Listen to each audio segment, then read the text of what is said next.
একটা ধারণা আছে বা আমরা বিভিন্ন সমাজের মানুষের কাছ থেকে শুনে থাকি যে মুহররম মাসে কোনো মানুষ যদি তার আহলে আয়াল তার পরিবারের জন্য যদি বেশি বেশি করে খরচা করে থাকে তাহলে আল্লাহ সুবহানাহু ওয়া তাআলা একটি বছর তার জন্য খরচা করবেন।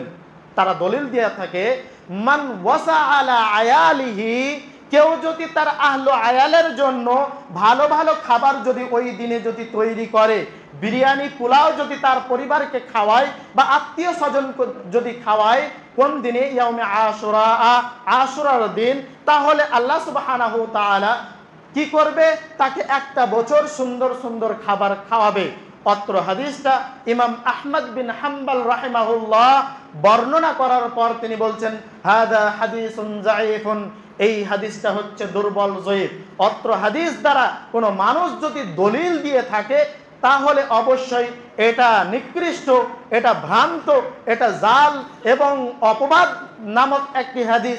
এই হাদিস দিয়ে দলিল দেওয়া সম্ভব নয়, বরঞ্চ এটা হচ্ছে বর্জনীয় একটা আমল। এই আমল আমাদের ইসলামের মধ্যে নয়।